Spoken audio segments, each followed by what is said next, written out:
What's up, kings and queens? Here we are again, lesson 2, free knowledge that is going to propel you to become a first-time homeowner. For those of you who don't know me, my name is Reno Hitchens. I am an author, I am a first-time homebuyers coach, and I'm also a real estate developer and many more titles. But today we're focusing on home ownership, and the only reason I tell you these things is to assure you that I am qualified to give you guys this information. When I was 20 years old, I was able to purchase my property in less than a year without breaking the bank. So the information that I give you is something that works. It's not something that I'm just thinking about that might work. It's something that works, okay? So lesson 2 is, why should you become a first-time home buyer? If you haven't understood or saw the video on the war mindset, I really would recommend that you watch that video, because that puts you in the mindset that is needed to even get to lesson 2, right? But for today, we're going to jump into lesson 2, and I'm not going to hold you guys long. We're going to jump straight into it. So the first thing is the average rent breakdown. And some of you might say, Reno, listen, I know why I should become a homeowner. Right? I want my own house, I want my own space, but it's so many more reasons on why you should be a first-time home buyer, right? And I want you to understand the whole pie of this, man, okay? Because when you understand it, you're able to tap inside of things that are connected to your home. So just follow along with me. Why should you become a first-time homeowner? As you can see here, we have some bullet points. We're going to dive into the first one, average rent breakdown, right? So the average rent breakdown should allow you to see how much money that is being wasted on just temporary shelter. That's what I call rent, temporary shelter, right? For your life. So here we are. The average rent nationally in America is $1,000. So per year, you're committing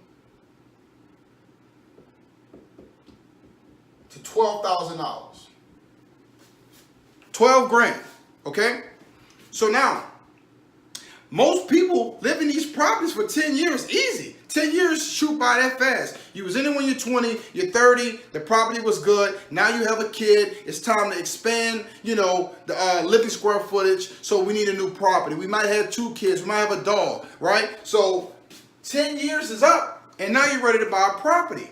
But let's just stop for a second and see how much money was put into this landlord's, this apartment unit's empire, right? Because you're pretty much funding their empire. They're not in business just to rent a house out. They're in business to get a return on their investment. So you're paying them $1,000, they might be paying the bank $700. Right? I'm talking about on a single family house. Now, when we get to, larger scales like apartment units, it's still a principal breakdown system. That's when you pay them rent, they charge you more, right? Their mortgage is less, okay? I'll write it out for you guys to get it. Let's just say that the mortgage is $700, right? You're paying $1,000. It's $300 that is theirs, right? So this is the profit. This is the mortgage. Now this is the crazy thing. You're paying a mortgage on a property that you don't own. How'd that go? Seriously.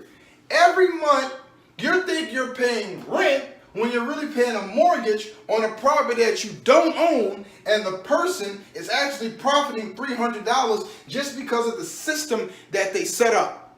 It has to stop. It has to stop. Not on my watch. I can't allow individuals to continue to go down this principal pay down system. We need more homeowners. Now, obviously, some people are going to have to rent, but even if you're renting, you're getting position to own, okay? So let's get back into the average rent breakdown. So you do that for 10 years, paying $12,000. So we're going to do 12 grand. Okay, that's what you're paying a year, times 10 years, which gives you $120,000. That's how much money is going in the drain. I got to circle it. 120 grand in 10 years. Okay? We should not be in that position. Let me tell you why. Because let's just say that 11th year, you hold your word. You say, I'm going to buy that property after my 10th year. So now you have your 11th year, and you're going to buy a property that's valued at $150,000. Right? So you're going to have to do a 30-year mortgage on that property that's worth $150,000. And you're going to have to start. So let's just say this was the race, right? This was the start. You got to the middle of the race, you paid $150,000. I mean $120,000, right? Now, this the 10th year. And here's the 11th year, right? And in the 11th year, follow me, 150 grand. But you gotta do this with the bank. This is not dealing with the same landlord, right? So what you're gonna have to do is erase all of this, right? You can't pick up where you left off. You have to start all over. So this $120,000 is vanished. Only thing you might get back is a deposit. Maybe, if they're feeling very generous. So what I'm trying to tell you is, why would you go right back to the start of the race when you can actually start now and start owning, right? So instead of just renting, you're owning your way to this 11th year versus renting your way to the 11th year. This is a big changing point for your life. Right? And let me tell you why. Because like I said, $120,000 is in the drain.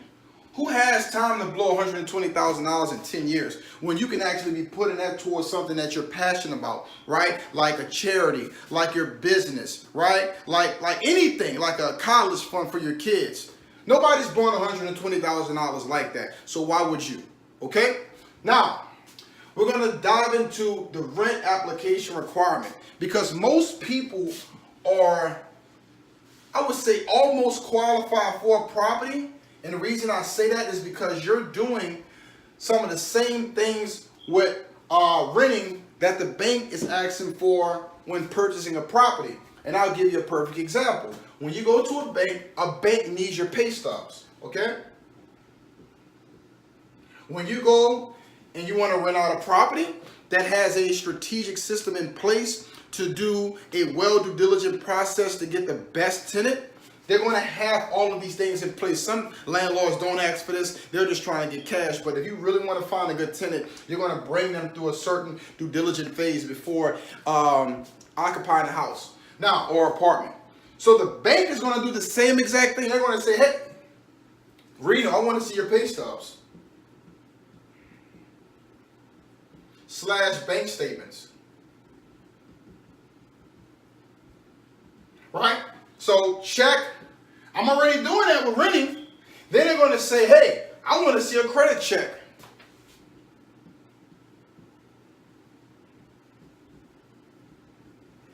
Right?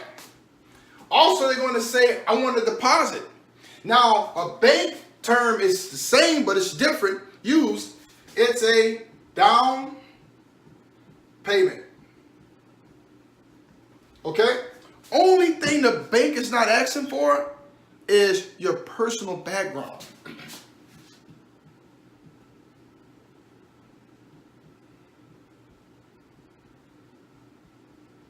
So an apartment would decline your application because of a mistake or a criminal background.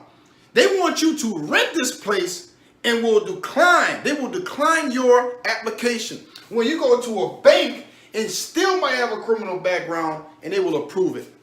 So that's a win right there. I could be a criminal, change my life, and the rental application will get declined because of my past. But if I go to a bank, I don't even have to worry about it. Big difference, right? So here we are doing the exact same thing, owning, that we're doing renting.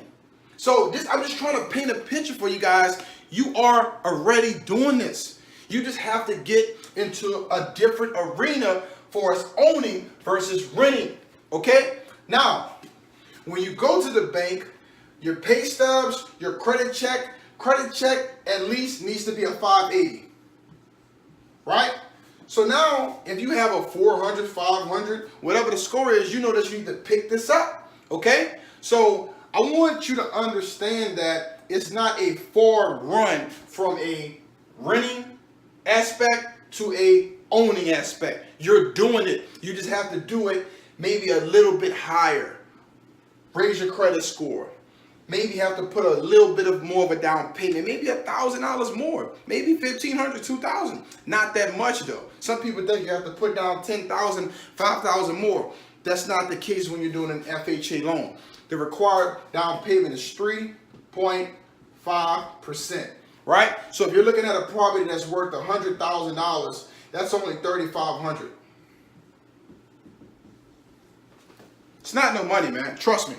So that's the rental application requirement process. And the reason that I put this inside of this lesson, because I want to show you guys that you're already doing what it takes to become a homeowner. You just might have to go a little bit further with your requirements and, you know, add a little more value to it. Now, the benefits of home ownership.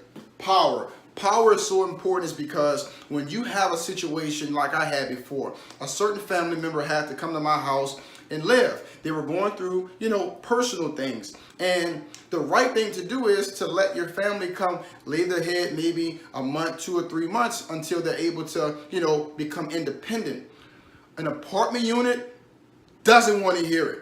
When you signed this lease agreement, you said that it was you, your dog, and your girlfriend or your wife. Now you're telling me you want to bring in your, you know, family member that has his girlfriend, that has a kid. It's not going to work, right? So when you're owning your property, you have power. You don't have time to ask somebody. You're the boss. You control things. So that's a benefit, a big benefit when owning a property. Also, the appreciation is so important. So you buy the property for $100,000, right? 5 years passes, things start to get built in the area, draws a lot of attraction, a lot of activity is going on. 5 years down the line, your property is worth $200,000, right? Now this is the big important thing, which leads us to equity. Equity is the market value of your property minus the balance owed on the property, okay? Very important. So here we go. We got $200,000, and I'm explaining again. So equity is the market value of your property, the market value, minus the balance owed on the loan, okay? So the market value is 200, right? So you paid it off in 5 years. So your balance obviously would be lower than what you started off at. So let's just say your balance is $80,000, right? Right? So you're left with $120,000. So $120,000 is your equity in the property. So you're able to take, right, 60%. You're able to take 70%, 80%, depends on what the bank that you go to and say, hey, I want a home equity loan. So sometimes you're able to take out 70% of that amount, right?